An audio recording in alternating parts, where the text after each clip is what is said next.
क्या हो अगर इतिहास का सबसे बड़ा आध्यात्मिक जागरण किसी ईश्वर को खोजने की लालसा से नहीं, बल्कि एक बहुत ही भयानक अस्तित्व के संकट से शुरू हुआ हो? हाँ, एक ऐसा संकट जिसने सब कुछ बदल दिया। बिल्कुल। एक ऐसे राजकुमार की कहानी जिसने अचानक ये महसूस किया कि वो बूढ़ा होने वाला है, बीमार पड़ने वाला है और एक दिन उसकी मृत्यु निश्चित है।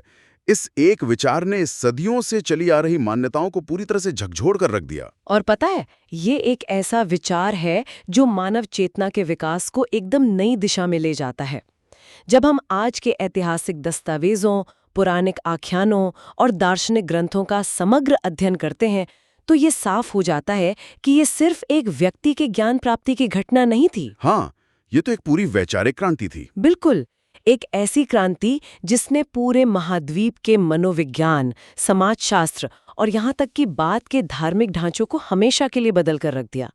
मैं कहूंगी कि ये मानव इतिहास का एक बहुत बड़ा टर्निंग पॉइंट था। तो चलिए आज के इस दिलचस्प विषय की परतें खोलते हैं।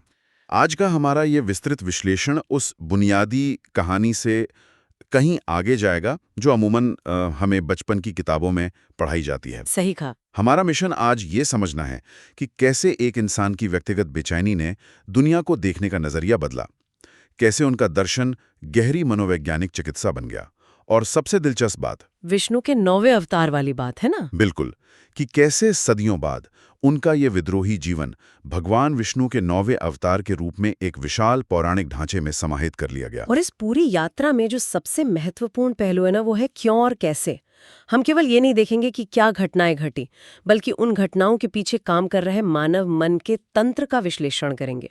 मैं हमेशा से मानती हूँ कि एक महल के भीतर की सुरक्षित दुनिया से लेकर आदि शंकराचार्य के साथ होने वाले बौद्ध दर्शन के शास्त्रार्थों तक ये इतिहास और चेतना का एक बेहद जटिल सफर है। तो शुरुआत उसी मनोवैज्ञानिक धक्के से करते हैं जिसने इस पूरी क्रांति की नींव रखी। 563 ईसा पूर्व के आसपास शाक्य वंश के राजा शुद्धोधन के यहाँ लुम्बिनी में सिद्धार्थ का जन्म होता है। हाँ, माया देवी के सफेद हाथी वाले स्वप्न के बाद। बिल्कुल।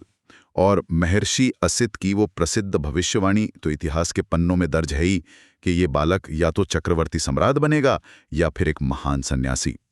लेकिन यहाँ जो सबसे ज्यादा सोचने वाली बात है वो है एक पिता की प्रतिक्रिया। मैं सोच रहा था कि राजा शुद्धोधन ने उस सन्यास की संभावना को खत्म करने के लिए अपने बेटे के चारों ओर एक कृत्रिम दुनिया ही खड़ी कर दी। 3 अलग-अलग मौसमों के लिए 3 महल। हाँ, जहां दुख, बीमारी या मृत्यु का कोई नामो निशान तक नहीं था। और मनोवैज्ञानिक दृष्टिकोण से देखा जाए तो यही राजा शुद्धोधन की सबसे बड़ी भूल साबित हुई। मतलब जब आप किसी इंसान को वास्तविकता से पूरी तरह काटकर एक नियंत्रित वातावरण में रखते हैं, तो आप उसे सुरक्षित नहीं कर रहे होते, आप बस एक भ्रम बना रहे होते। बिल्कुल, आप उस झटके की तीव्रता को हजारों गुना बढ़ा रहे होते हैं जो उसे वास्तविकता का सामना करने पर लगेगा। सिद्धार्थ के मामले में ठीक यही हुआ। उनका मन सामान्य मानवीय दुखों से पूरी तरह अनभिज्ञ था। अगर हम इसे आज के नजरिए से समझने की कोशिश करें तो ये कुछ ऐसा है जैसे किसी व्यक्ति को जन्म से ही एक बहुत ही एडवांस्ड वर्चुअल रियलिटी या वीआर सिमुलेशन में रखा गया हो। अरे वाह, ये तुलना बहुत सटीक है ना? एक ऐसा सिमुलेशन जहां सब कुछ बेहद खूबसूरत है, कोई दुख नहीं है, और फिर एक दिन जब वो 25 साल का होता है, अचानक कोई उसका वीआर हेडसेट झटके से उतार देता है और वो एकदम चकाचौंध रह जाता है। हाँ, और पहली बार वो असली कठोर दुनिया को देखता है। सारथी छन्ना के साथ नगर भ्रमण के दौरान जो 4 दृश्य सिद्धार्थ ने देखे, एक बूढ़ा आदमी, एक बीमार व्यक्ति, एक मृत शरीर और एक सन्यासी, उन्होंने ठीक यही काम किया, उस वीआर हेडसेट को उतार फेंका। बिल्कुल। और ग्रंथों में दर्ज सिद्धार्थ की प्रतिक्रिया इस वीआर हेडसेट के उतरने की जो संज्ञानात्मक असंगति है या जिसे हम कॉग्निटिव डिसोनेंस कहते हैं, उसको बहुत गहराई से दर्शाती है। सिद्धार्थ अपने सारथी छन्ना से पूछते हैं कि क्या मैं भी ऐसा हो जाऊंगा? क्या यशोधरा भी बूढ़ी होगी? क्या मृत्यु सबको आनी है? एक आम इंसान के लिए तो मृत्यु एक कटु सत्य है जिसके साथ वो जीना सीख ही लेता है। हाँ, पर सिद्धार्थ के लिए वो कोई सामान्य उदासी नहीं थी, वो एक पूर्ण अस्तित्व का संकट था, जिसे हम एग्जिस्टेंशियल क्राइसिस कहते हैं। यौवन और सुंदरता की नश्वरता के इस अचानक हुए एहसास ने उनके उस पूरे ब्रह्मांड को नष्ट कर दिया जिसे वो सच मानते थे। और इसी अस्तित्व के संकट का परिणाम था महाभिनिष्क्रमण, यानी वो महान त्याग। एक रात वो अपनी पत्नी यशोधरा और नवजात पुत्र राहुल को सोता हुआ छोड़कर महल से निकल जाते हैं। उनोमा नदी के तट पर वो अपने राजसी वस्त्र त्याग कर बाल काट लेते हैं। जो कि एक बहुत ही क्रांतिकारी कदम था। हाँ, लेकिन यहाँ एक बहुत बड़ा सवाल खड़ा होता है। मैं स्रोतों को पढ़ रहा था और मुझे लगा कि क्या रातों रात अपना परिवार और अपनी जिम्मेदारियां छोड़कर चले जाना समाज के नजरिए से सही है? ये सवाल अक्सर उठाया जाता है। मतलब जब हम वैदिक और हिंदू दर्शन को देखते हैं तो वहाँ आश्रम धर्म की एक बहुत ही स्पष्ट और क्रमिक व्यवस्था है। ब्रह्मचर्य, गृहस्थ, वानप्रस्थ और फिर जीवन के अंतिम पड़ाव में संन्यास। एक इंसान अपनी सामाजिक जिम्मेदारियां पूरी करने के बाद ही वैराग्य लेता है। तो क्या सिद्धार्थ का ये अचानक लिया गया फैसला एक तरह का पलायन नहीं था? ये एक बहुत ही तीखा और जरूरी सवाल है और इतिहास के इसी मोड़ पर हिंदू दर्शन और श्रमण परंपराओं के बीच का सबसे बड़ा वैचारिक अंतर उभर कर सामने आता है। श्रमण परंपराओं में, जिसमें जैन और बौद्ध दर्शन आते हैं, ज्ञान प्राप्ति के लिए इस सांसारिक दुनिया को छोड़ना एक त्वरित और आवश्यक कदम माना गया है। अच्छा, तो वहाँ संन्यास को ही प्राथमिकता दी गई है। हाँ, वहाँ वैराग्य या पूर्ण संन्यास सर्वोच्च गुण है, क्योंकि उनका मानना था कि जब तक आप मोह के केंद्र में बैठे हैं, परिवार के बीच हैं, तब तक मोह से मुक्ति पाना असंभव है। लेकिन अगर समाज का हर व्यक्ति इस दर्शन को मान ले और मतलब रातों रात सन्यासी बन जाए, तो समाज का ढांचा तो पूरी तरह ढह जाएगा ना? बिल्कुल ढह जाएगा। और यही कारण है कि हिंदू दर्शन एक समग्र दृष्टिकोण पर बल देता है। वैदिक आश्रम धर्म दरअसल एक सहजीवी संबंध या सिम्बायोटिक रिलेशनशिप बनाता है। जो सन्यासी सत्य की खोज में जंगलों में बैठे हैं, वो भोजन तो नहीं उगाते ना? हाँ, वो तो भिक्षा पर निर्भर होते हैं। सही कहा। तो उनकी उस आध्यात्मिक खोज को आर्थिक और भौतिक रूप से कौन संभालता है? गृहस्थ आश्रम के लोग। अगर गृहस्थ नहीं होंगे तो अर्थव्यवस्था नहीं चलेगी, और अगर अर्थव्यवस्था नहीं चलेगी तो सन्यासियों का भरण पोषण नहीं हो पाएगा। ये बात तो है। इसलिए हिंदू दर्शन में जीवन के चारों पुरुषार्थों धर्म, अर्थ, काम और मोक्ष सबको समान महत्व दिया गया है। यानी सिद्धार्थ का मार्ग उस वैदिक ढांचे से एक बहुत बड़ा वैचारिक विद्रोह था। एकदम सही। सिद्धार्थ को उस समय ऐसा लगा कि सत्य कोई ऐसी चीज नहीं है जिसका इंतजार बुढ़ापे तक किया जा सके। जीवन अस्थायी है, मृत्यु कभी भी आ सकती है, इसलिए खोज अभी करनी होगी। समय की कमी का एहसास। हाँ, उन्होंने शुरुआत में तत्कालीन महान गुरुओं जैसे आलार कलाम और उद्दक रामपुत्र, उनसे ध्यान की उच्चतम अवस्थाएं सीखीं, लेकिन वो संतुष्ट नहीं हुए। उन्हें लगा कि ये केवल मन को शांत करने की तकनीकें हैं, जन्म और मृत्यु के चक्र का अंतिम समाधान नहीं। और फिर वो उस चरम सीमा की ओर चले गए जो उस समय के तपस्वियों में बहुत आम थी, मतलब घोर शारीरिक कष्ट। उर्वेला के जंगलों में उन्होंने 6 साल तक इतनी कठोर तपस्या की कि उनका शरीर केवल हड्डियों का ढांचा बन गया। सोचिए, 6 साल। ऐतिहासिक वर्णन तो यहाँ तक बताते हैं कि वो दिन में सिर्फ एक दाना चावल खाते थे या सिर्फ पानी पीकर रहते थे। लेकिन यहाँ भी वो असफल रहे। ऐसा क्यों? शरीर को पूरी तरह से भूखा मारने से उन्हें ज्ञान क्यों नहीं मिला? क्योंकि यहाँ आकर एक बहुत बड़ा जैविक और मनोवैज्ञानिक सत्य सामने आता है। देखिए, ध्यान और चेतना की गहराई में जाने के लिए मस्तिष्क को ऊर्जा की आवश्यकता होती है। जब शरीर अत्यधिक भूख से तड़प रहा हो तो मन की पूरी एकाग्रता सत्य पर नहीं बल्कि उस शारीरिक पीड़ा और भूख पर केंद्रित हो जाती है। बिल्कुल। सिद्धार्थ इतने कमजोर हो गए थे कि वो ध्यान में बैठ भी नहीं पा रहे थे। और तभी एक बहुत ही दिलचस्प घटना घटती है।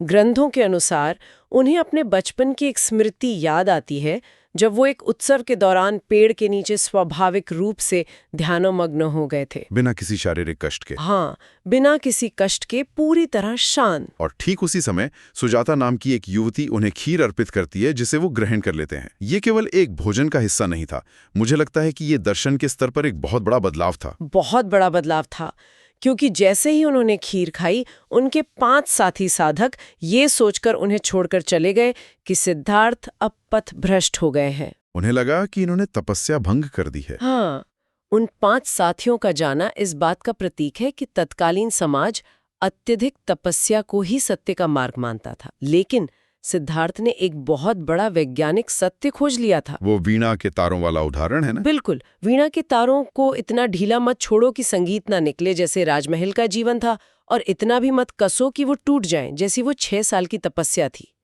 यहीं से जन्म होता है विश्व प्रसिद्ध मध्यम मार्ग। मध्यम मार्ग। मतलब शरीर को न तो अत्यधिक भोग में डुबाना है और न ही उसे व्यर्थ का कष्ट देना है। शरीर केवल एक उपकरण है चेतना तक पहुंचने का। एकदम सटीक बात कही आपने। इसके बाद की घटना तो इतिहास का सबसे बड़ा टर्निंग पॉइंट है। निरंजना नदी के पास उसी प्रसिद्ध बोधि वृक्ष के नीचे उनका बैठना, और यहां हमारे सामने मार के आक्रमण का वर्णन आता है। अब जाहिर है मार कोई सींगों वाला राक्षस तो नहीं था जो उन पर भौतिक हमला कर रहा था। नहीं, वो तो एक प्रतीकात्मक चीज है। हाँ, ये उनके अपने ही मन के भीतर चल रहा द्वंद्व था, मोह, प्रलोभन, भय और अहंकार का प्रतीकात्मक रूप। लेकिन सिद्धार्थ अडिग रहते हैं। वो पूरी रात मानव चेतना के शिखर को छूने की रात थी। बौद्ध ग्रंथों में उस रात को 3 प्रहरों में बांटा गया है और इसका तंत्र बहुत ही वैज्ञानिक है। अच्छा, कैसे? मैं बताती हूँ। पहले प्रहर में सिद्धार्थ को अपने पूर्व जन्मों का ज्ञान होता है, जो ये स्थापित करता है कि चेतना एक जन्म से दूसरे जन्म तक यात्रा करती है। दूसरे प्रहर में उन्हें कर्मों के चक्र का बोध होता है। वो देखते हैं कि कैसे संपूर्ण ब्रह्मांड कारण और प्रभाव यानी कॉज एंड इफेक्ट के नियम से बंधा है। और तीसरा प्रहर? तीसरे प्रहर में जो घटित होता है वो पूरी मानवता के लिए एक दार्शनिक चिकित्सा बन गया, 4 आर्य सत्य। हाँ, और ये 4 आर्य सत्य किसी अमूर्त दार्शनिक सिद्धांत की तरह नहीं, बल्कि एक वैद्य के पर्चे की तरह लगते हैं। बिल्कुल, एक डॉक्टर के प्रिस्क्रिप्शन की तरह। पहला, जीवन में दुख है जो कि बीमारी की पहचान है। दूसरा, दुख का कारण है और वो कारण तृष्णा या अत्यधिक इच्छाएं हैं, ये बीमारी का कारण हो गया। तीसरा, इस दुख का अंत संभव है, मतलब इलाज मुमकिन है। और चौथा, वो अष्टांगिक मार्ग जो दुख के अंत तक ले जाता है, यानी इलाज की प्रक्रिया। बहुत खूब समझाया आपने। भोर होते होते सिद्धार्थ गौतम अब बुद्ध बन चुके थे, जिसका अर्थ ही है वो जो जाग गया है। ये एक बहुत ही सटीक विश्लेषण है। बुद्ध ने ईश्वर, ब्रह्मांड की उत्पत्ति या जटिल कर्म कांडों पर चर्चा करने से साफ इनकार कर दिया था। उनका पूरा ध्यान केवल एक चीज पर था कि मानव मन दुख कैसे पैदा करता है और उस मन को कैसे ठीक किया जाए। और यहाँ ये बात बेहद दिलचस्प हो जाती है जब बुद्ध सारनाथ में अपने उन्हीं 5 पुराने साथियों को अपना पहला उपदेश देते हैं, जिसे ग्रंथों में धर्मचक्र प्रवर्तन कहा गया है। तो उसके बाद उनका जीवन एक मनोवैज्ञानिक गुरु का जीवन बन जाता है। बिल्कुल, वो एक साइकोलॉजिस्ट की तरह काम करने लगते हैं। इस संदर्भ में ग्रंथों से जो 2 आख्यान सामने आते हैं, वो मानव मनोविज्ञान का अद्भुत उदाहरण है। पहली कहानी तो अंगुलीमाल की है। वो खूंखार डाकू जो लोगों की हत्या करके उनकी उंगलियों की माला पहनता था। वो पूरे क्षेत्र के लिए एक खौफ था। हाँ, लोग उसके नाम से कांपते थे। लेकिन जब बुद्ध उस जंगल से गुजरते हैं और अंगुलीमाल हथियार लेकर उनकी ओर दौड़ता है, तो कुछ ऐसा होता है जो तर्क से परे लगता है। अंगुलीमाल पूरी ताकत से दौड़ रहा है, लेकिन शांत कदमों से चलते हुए बुद्ध तक पहुंच ही नहीं पा रहा है। अंत में वो हताश होकर चिल्लाता है, रुक जाओ सन्यासी। और बुद्ध पीछे मुड़कर जो जवाब देते हैं ना, वो केवल शब्द नहीं थे, वो चेतना पर किया गया एक प्रहार था। बुद्ध कहते हैं, मैं तो कब का रुक चुका हूं। अंगुलीमाल, वास्तव में रुकना उसे चाहिए जो हिंसा, क्रोध और बेचैनी में लगातार भाग रहा है। क्या बात है। जरा उस मनोविज्ञान को समझिए। अंगुलीमाल ने जीवन भर केवल डर, चीखें और नफरत देखी थी। पहली बार उसके सामने एक ऐसा इंसान खड़ा था जिसकी आंखों में रत्ती भर भी डर नहीं था, बल्कि एक असीम करुणा थी। उस निडर करुणा ने अंगुलीमाल के पूरे रक्षा तंत्र को एक झटके में तोड़ दिया। ये हिंसा पर आत्मनियंत्रण की सबसे बड़ी मनोवैज्ञानिक जीत थी। बिल्कुल थे। और आत्मनियंत्रण का ये सिद्धांत दूसरी कहानी में और भी प्रखरता से उभरता है। एक व्यक्ति बुद्ध के पास आता है और अकारण ही उन्हें गालियां देने लगता है। वो बहुत देर तक उन्हें अपमानित करता है, लेकिन बुद्ध पूरी तरह शांत रहते हैं, मानो कुछ हो ही नहीं रहा है। हाँ, वो बस मुस्कुराते रहते हैं। अंततः जब वो व्यक्ति थक जाता है तो बुद्ध उससे पूछते हैं कि अगर कोई व्यक्ति तुम्हारे लिए कोई उपहार लाए और तुम उस उपहार को स्वीकार न करो, तो वो उपहार किसके पास रहता है? वो व्यक्ति झल्ला कर कहता है, जाहिर है वो उसी के पास रह जाएगा जो उसे लाया था। और तब बुद्ध क्या कहते हैं? बुद्ध मुस्कुराते हैं और कहते हैं, ठीक इसी तरह मैं तुम्हारी दी हुई इन गालियों को स्वीकार नहीं करता, इसलिए ये तुम्हारे पास ही रह जाती हैं।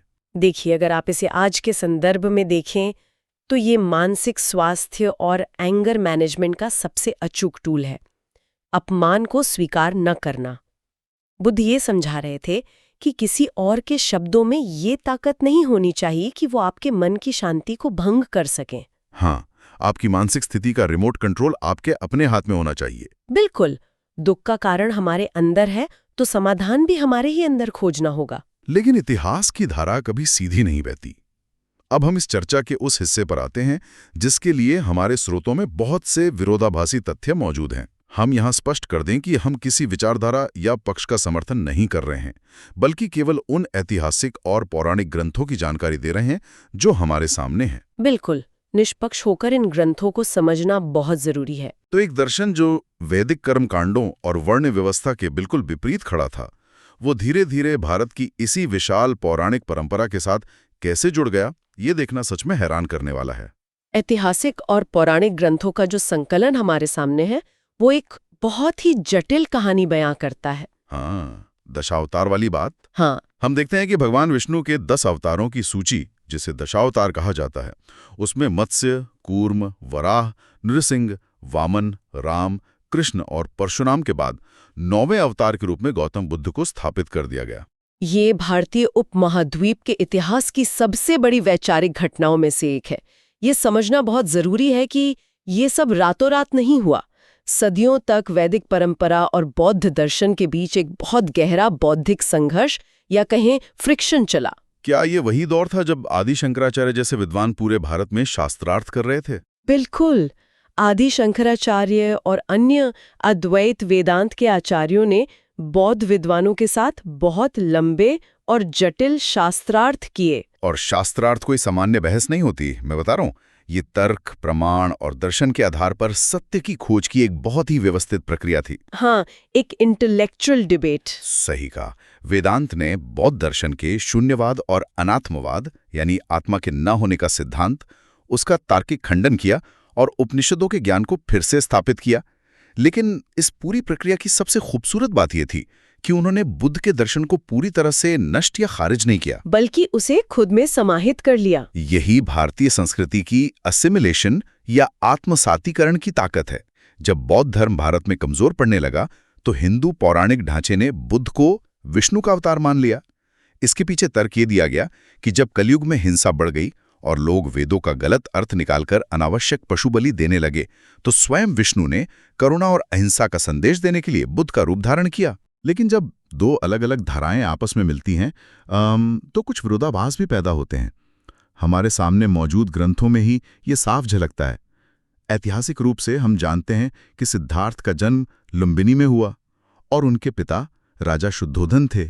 हाँ, ये तो ऐतिहासिक तथ्य है। लेकिन जब हम कुछ पुराणों का अध्ययन करते हैं जहां बुद्ध को विष्णु का अवतार बताया गया है, तो वहां लिखा है कि अवतार बुद्ध का जन्म गया या कीकट देश के पास हुआ था और उनके पिता का नाम अंजन था।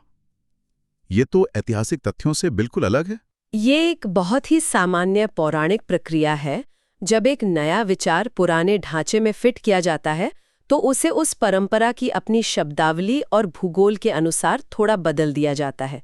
कुछ विद्वान तो ये भी तर्क देते हैं कि पुराणों में वर्णित बुद्ध और ऐतिहासिक गौतम बुद्ध दो अलग-अलग व्यक्ति हो सकते हैं। अच्छा, ऐसा भी है? हाँ, लेकिन व्यापक जनमानस और अधिकांश परंपराओं ने ऐतिहासिक गौतम बुद्ध को ही दशावतार का हिस्सा मान लिया। इस पूरे वैचारिक आदान प्रदान में एक कहानी जिसने सच में मेरे होश उड़ा दिए, वो है रुद्र यामल तंत्र की कथा।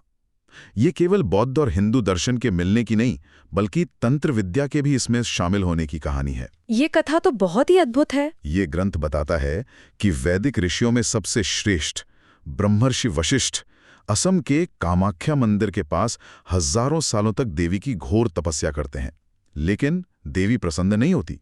जब वशिष्ठ क्रोधित होकर श्राप देने पर उतारू हो जाते हैं, तब देवी प्रकट होती हैं और उनसे कहती हैं कि तुम्हारा तरीका ही गलत है। और फिर देवी उन्हें क्या निर्देश देती है? देवी उन्हें निर्देश देती हैं कि तुम्हें महाचीन यानी तिब्बत के क्षेत्र में जाना चाहिए और वहां जाकर बुद्ध स्वरूप से वाम मार्ग की साधना सीखनी चाहिए। ये कथा इतिहास, धर्म और दर्शन के जानकारों के लिए किसी खजाने से कम नहीं है। जरा इसकी जटिलता को समझिए। एक वैदिक महर्षि मतलब वशिष्ठ को देवी ये कह रही हैं कि तुम सत्य की खोज के लिए एक बौद्ध स्वरूप के पास जाओ और वाम मार्ग सीखो। ये वाम मार्ग क्या है? वाम मार्ग तांत्रिक साधना का वो मार्ग है जो समाज के स्थापित नियमों और वैदिक वर्जनाओं को तोड़ता है। ये इस बात का स्पष्ट प्रमाण है कि एक समय ऐसा आया था जब हिंदू तंत्र और बौद्ध तंत्र जैसे वज्रयान पूरी तरह से एक दूसरे के संपर्क में आ रहे थे, ज्ञान का आदान प्रदान कर रहे थे और सीमाओं को धुंधला कर रहे थे। ग्रंथों के अनुसार वो बुद्ध स्वरूप विष्णु के ही अंश थे। यानी अंततः चाहे वो वेदांत का मोक्ष हो, बुद्ध का निर्वाण हो या तंत्र की सिद्धि, अलग अलग रास्तों पर चलते हुए ये सभी धाराएं एक ही विशाल सागर में आकर मिल रही थीं। यही इस पूरे विश्लेषण का सार है।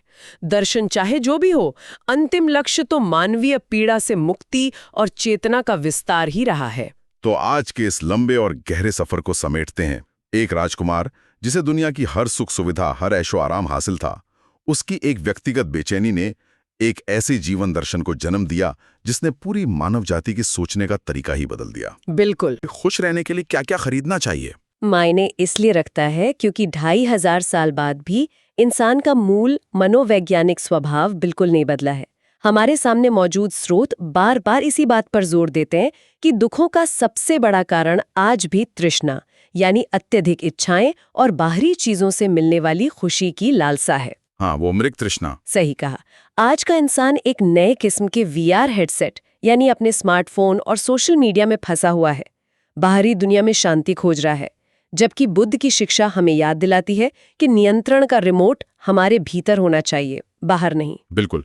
असली शुरुआत वही है जब हम इस बाहरी सिमुलेशन को बंद करके अपने भीतर की वास्तविकता को देखने का साहस जुटाते हैं। और इसी आत्ममंथन के लिए मैं आज की इस विस्तृत चर्चा को एक बहुत ही गहरे दार्शनिक विचार के साथ विराम देना चाहूंगी। ये विचार हमारे स्रोतों में वर्णित कर्म और महापरिनिर्वाण के सिद्धांतों की अंतिम कड़ी है। मैं सुनने के लिए उत्सुक हूँ। बुद्ध ने दुनिया को बताया कि हमारे जीवन की दिशा, हमारा पुनर्जन्म, सब कुछ हमारे कर्म तय करते हैं। लेकिन जब कोई व्यक्ति पूरी तरह से जाग जाता है, उसकी सारी तृष्णाएं समाप्त हो जाती हैं, तो उसे निर्वाण प्राप्त होता है।